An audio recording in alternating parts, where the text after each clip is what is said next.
a brilliant night at the NHG Theatre, a brilliant middleweight fight, and a new IBF middleweight champion of the world, two-time champion of the world. Big round of applause, I think, for the miracle man, Danny Jacobs. Well done, well done.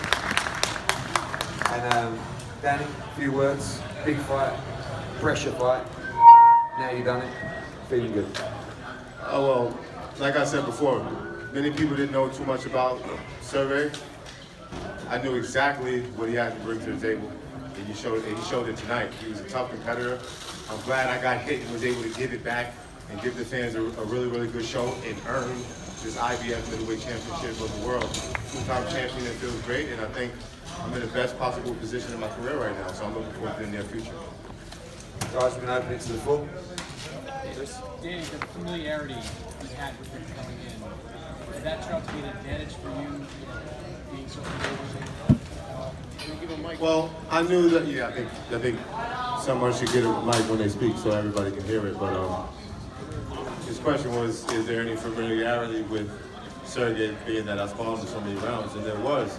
I knew that he had his angles that he tried to implement inside the ring, and I was able to take advantage of that. And I know also from sparring him that he gets tired once he misses. I heard through the grapevine that his goal was to go to the body this fight, and he did that tremendously. Much respect to him, but definitely it helped a lot being inside the ring with him before, so I was able to use my advantages. But I've always said that sparring is totally different from being inside that ring. I wish I would have had a little bit more time that first round. We could have had another first rounder, spectacular knockout. But this is the sport of boxing. All I can do is be grateful in how I won. With the unanimous, was it unanimous? Split. Only gave you 4 rounds. Hey, I ain't gonna complain. I got to go. Danny, during the round, you said to your point that you couldn't see it. The dialogue, I was telling him that, he was telling me what to do while I was inside the ring, but I was telling him I couldn't hear him. We have a great communication when we're in, obviously when we're in training it works out, but in the fight, that's how we're able to keep in tune with what I'm doing. So he was telling me, I was telling you do this and do that, but I'm, letting him know, hey, I can't hear you. So sometimes a boxer's mind can go elsewhere and get a little stagnant. So that's why you have great trainers like Andre keep you, on point. Over here, Danny. Has it settled in? You're legitimately champion now. Before it was the regular bout, they made a little bit of that in the press conferences leading up to the week. There might have been some that was a thorn in your side of the past. You're legitimately IBF recognized major belt holders right now. Yeah, it hasn't kicked in yet, but I'm just grateful. But with success is always going to come some type of somebody saying something negative, and I understand that. So whether it was a regular world championship, I'm just grateful that I'm world champion again and I get to be in a position that I've always claimed, which is one of the best middleweights, if not the best middleweight in the world. So now I'm more of a, whereas before I used to be, oh, this guy, he's good. It's more of a threat, not enough reward. So now I got the reward, so hopefully we can make these big fights in the future. Dan, one sec, Dan. Sorry. Thank you. My question for you, Danny, is this. Middleweight's really a hot division right now. You're now a free agent broadcast-wise. You have a belt. You're a big name in the weight class. What do you want to do right now? I mean, you kind of have the world the world's your oyster, I guess. Is that oyster? Yeah, the world is your I oyster. love oysters, by the way. Some oysters after You this say fight. you have the belt, you have your ability to go anywhere you want, Yeah. any outlet, and you have the title, you have a name. It's bittersweet, HBO treated me like a king, The amount of promotion that we got, the respect, the attention that we got is bar none. I'm grateful that I was the one that they chose to give that to. Now that we're a free agent, only time is going to tell what's going to happen. But right now, I just want to enjoy this belt. I want to go enjoy my family and look back at the fight and see what I could have done better. Maybe then either Andy or your manager Keith can address that.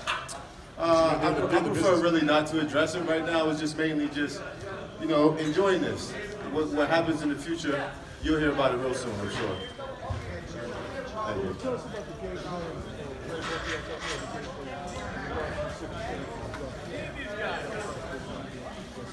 Well, switching southpaw is never Andre's idea. You know, like I've always said, if I could be southpaw at the beginning of my career, I would have loved to. That's one of the things that, you know, as you can see, each and every fight that I have, I try to implement it a little bit here and there. But you can see it was an advantage. I could have worked my jab a little bit more. We were in camp. We was working with Demetrius Andre, his sparring partners. He was giving me little tricks on how to work the southpaw jab and keep my distance. So cheers, much respect and cheers to Bubu on his championship and just being my brother and being there for me in camp. We was helping out each other. I couldn't ask for better assistance.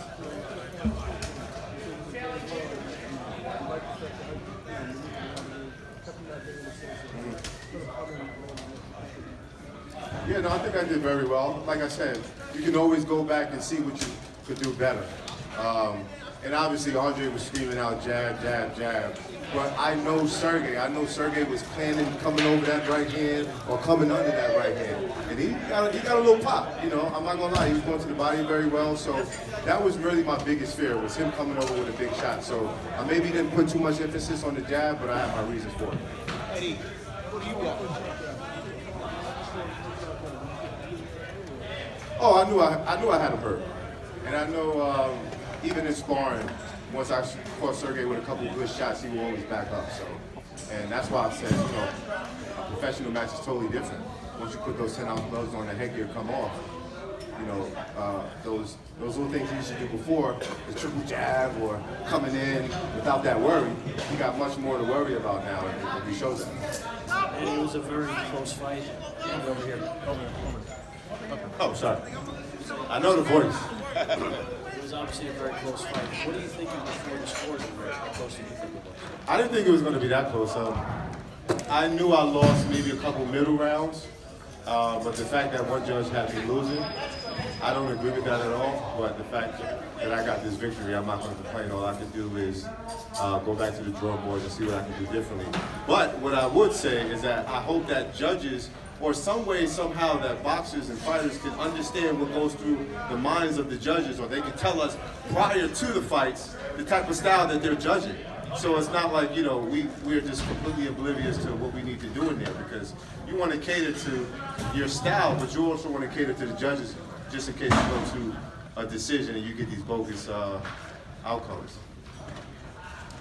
Yeah, I'm going to let you 5 years. Sorry about that. They won't let me go, brother. Thank you.